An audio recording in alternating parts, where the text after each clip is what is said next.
Paris, 1788, the royal treasury is empty.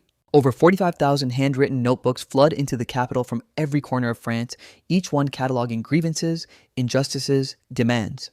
The king hasn't called the Estates General in 175 years, but now he has no choice. Within 18 months, he'll be dead, executed by his own people. What happened next would reveal a pattern that has repeated across continents and centuries, a pattern with 6 predictable stages. And right now in 2025, America is deep into stage 4. 6 months of research went into pulling apart historical data, revolution theory, economic indicators, and democracy indices that most people will never read. The French Revolution of 1789, the Russian collapse of 1917, Cuba in 1959, and dozens of smaller uprisings all showed the same thing. A mechanical sequence that plays out the same way every time. Not theory, not speculation, but a pattern with measurable stages, documented turning points, and hard numbers that should terrify you.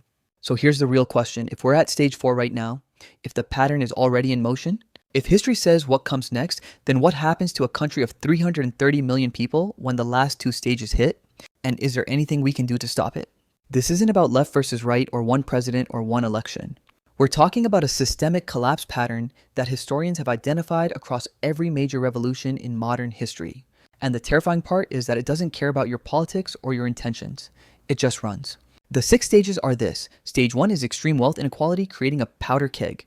Stage 2 is government corruption and incompetence eroding legitimacy. Stage 3 is the middle class collapsing and radicalizing.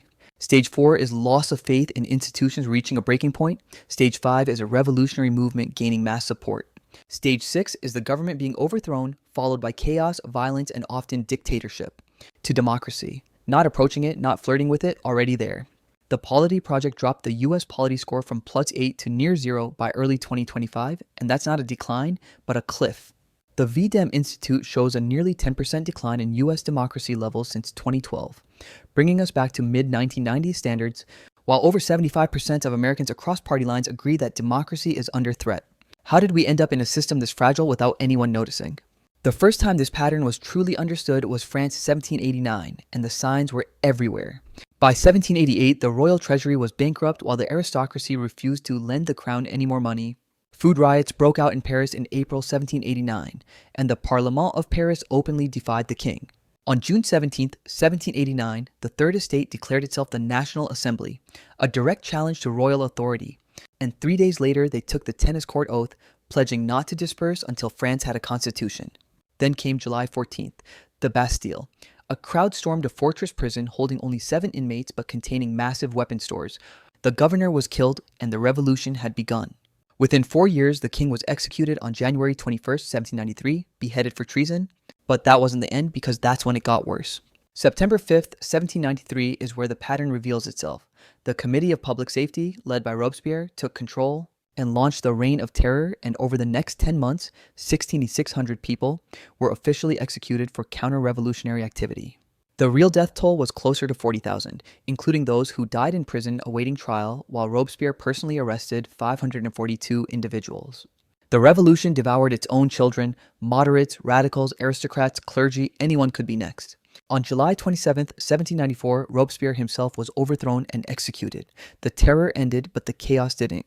And for 5 more years, France stumbled through the Directory, a weak government plagued by corruption and instability. That changed on November 9, 1799, when Napoleon Bonaparte staged a coup and seized power. The revolution that began with cries for liberty ended in dictatorship. You might be thinking that was France, that was 1789, different world, different time. That's what everyone thinks until you see it happen again. Russia, 1917 repeats the pattern almost note for note. The Tsar dissolved the Duma, workers in Petrograd went on strike, 200,000 of them by February 24th, and the army refused to suppress the protests. The government fractured with competing power centers emerging. The Provisional Government and the Petrograd Soviet each claiming authority. Inflation soared while food shortages triggered riots and trust in the government collapsed. Lenin returned between April and October 1917, and the Bolsheviks went from a fringe movement to controlling the Soviets. They merged workers' militias into the Red Guards, they prepared for insurrection, and on October 25th, they overthrew the provisional government. But here's what nobody tells you. The Bolsheviks didn't win because they were popular. They won because the system had already collapsed, the provisional government couldn't maintain order, the moderates couldn't hold the center, and once the center falls, extremes take over every time. Cuba, 1959, follows the same script in a different hemisphere. Batista's regime was corrupt, authoritarian, brutal, and economic inequality was staggering, while rural poverty was endemic and political opposition was crushed with violence. Fidel Castro and a handful of revolutionaries launched an insurgency, and within 2 years Batista fled, Castro took power, and Cuba hasn't had a free election since. 3 countries, 3 centuries, 3 revolutions. Same 6 stages, same outcome. Chaos, violence, dictatorship. If this pattern was obvious in hindsight for them, why are we repeating it now? The pattern becomes clearer when you break down the mechanics because once you see them, you can't unsee them. Stage 1 is extreme wealth inequality, and this is the foundation. When the gap between rich and poor becomes too wide, when the majority feels the system is rigged, resentment builds. Pre-revolutionary France had an aristocracy that paid almost no taxes while peasants were crushed by them.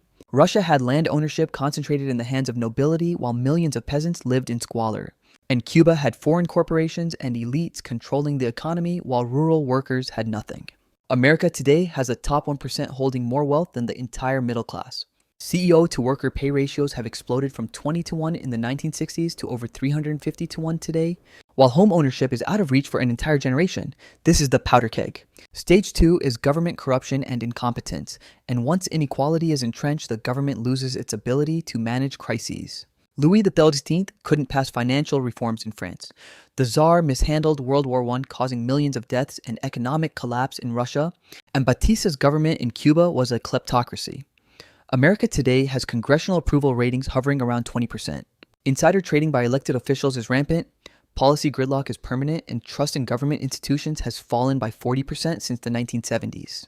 The system looks broken because it is. Stage 3 is the middle class collapsing and radicalizing, and this is the accelerant. The middle class is the stabilizing force in any society, and when it collapses, moderation dies. Professionals and small business owners joined the revolutionaries in France, soldiers and urban workers turned radical in Russia, and students and young professionals flocked to Castro in Cuba. America today shows real wages that have stagnated for decades.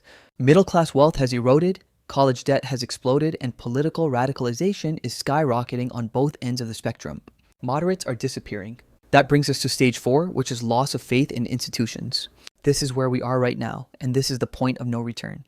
People in France stopped believing the monarchy could solve their problems.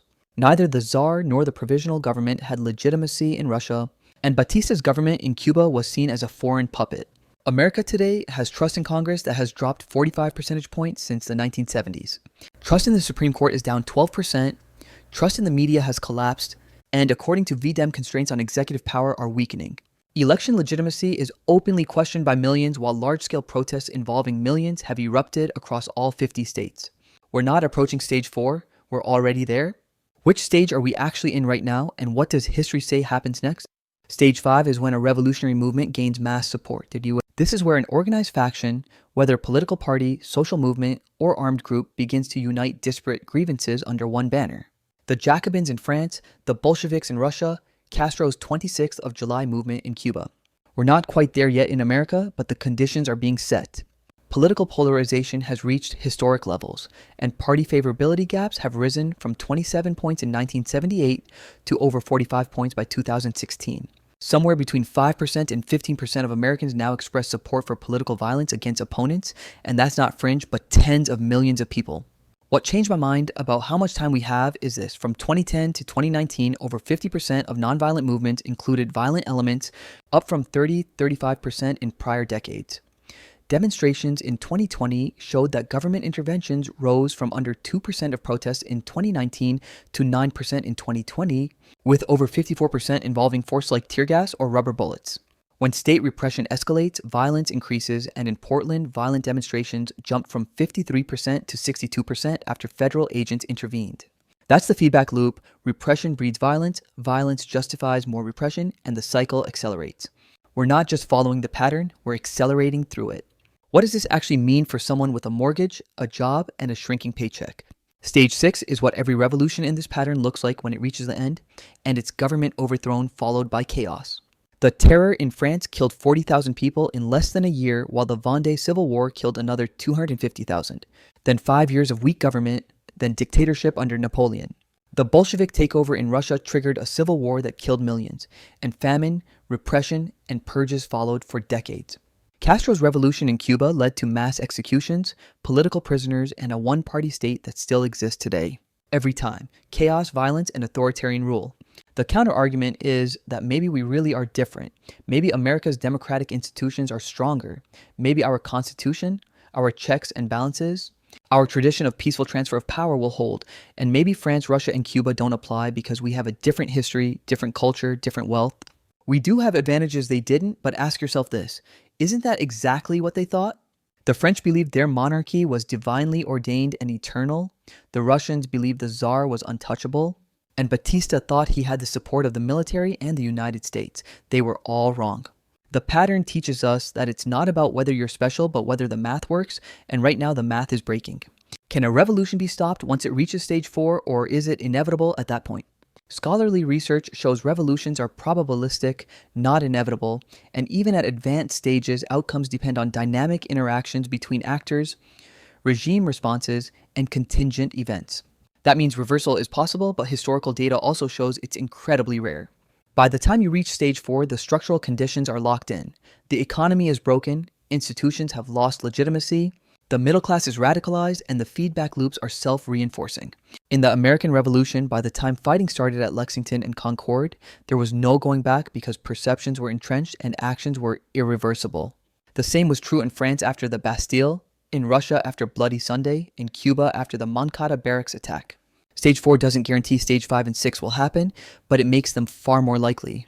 And the window for preventing them is closing fast. What do stages 5 and 6 actually look like in a modern, interconnected society of 330 million people? Stage 5 would look like intense cultural and political infighting. Society fractures into opposing camps, each viewing the other as existential threats. While shared values disappear and collective meaning erodes, social trust collapses as traditional institutions, family structures, and mutual aid networks all weaken.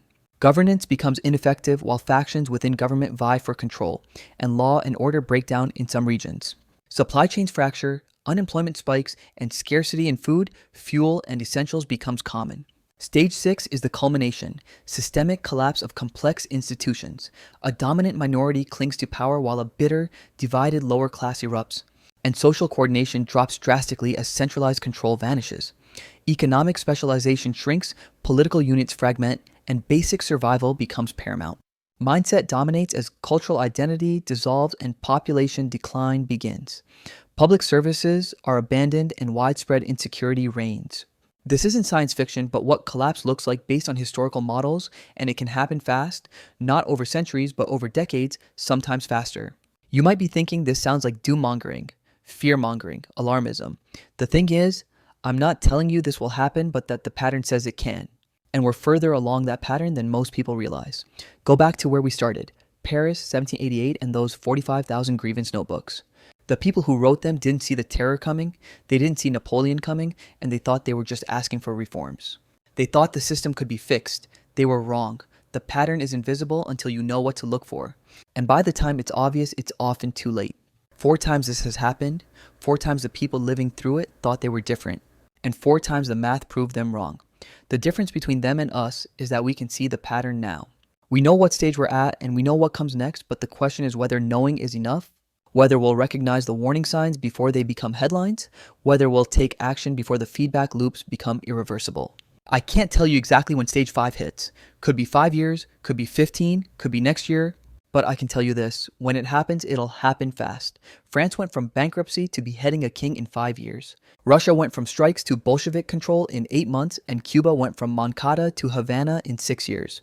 That's not fear-mongering, but pattern recognition.